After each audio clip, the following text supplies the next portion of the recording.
KatieOhe was the first woman to make abstract art in Alberta. And she not only made abstract art, she made large-scale steel kinetic work. So welding and polishing and sanding and chroming all herself. It's incredible. My prime material is to work and fabricate in steel. You have many choices for concepts, ideas. You can change it, evolve it until the work is finished. And that's really important for me. Katie is an artist that explores new ways of approaching concepts constantly. Her work is very playful and it's innovative. It's kind of quirky. This is not very touchable, but this is. I think over time I realized that touch, the act of touch on my sculpture was very important. This is called Montava Arch. My work is semi-kinetic. Most of the surfaces of my sculpture are very smooth and seductive. Seduction is for a viewer to reach out and touch intuitively, and you set the work in motion.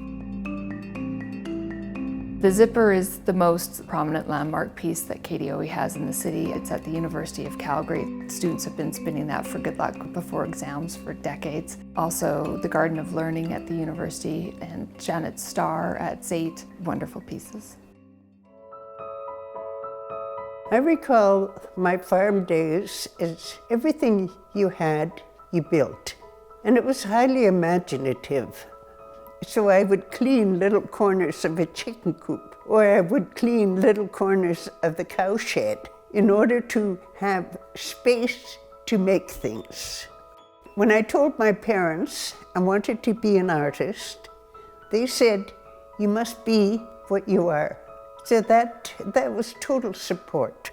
For a woman of her generation to be able to study art was remarkable. Most people were studying things that were practical, but she started off at the Alberta College of Art when she was 16, studied in Montreal, the New York School of Sculpture, and even on to Verona, Italy. So she's had a remarkable education. Her work has traveled worldwide, Asia, Europe, across the States, and across Canada.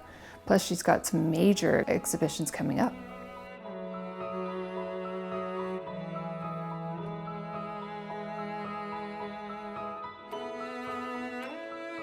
The KatieOhe Art Center is 20 acres of land here in Springbank that includes their home, their studios, their art collection, and the sculpture park. And they will be leaving that to the KatieOhe Art Center. Harry and Katie never had children, and their artwork was their children, and the art community was their extended family. And so they're leaving this to us. What we want the KatieOhe Art Center to be is a place where artists and the community can come together.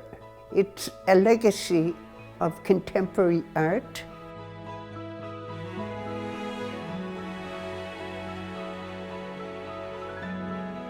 There isn't hardly anyone in this province in the arts that hasn't somehow been touched by KatieOhe, either her work or her mentorship and her teaching. I can't imagine a life without creating, because the imagination never sleeps. I've been so very, very fortunate to spend a lifetime to make sculpture.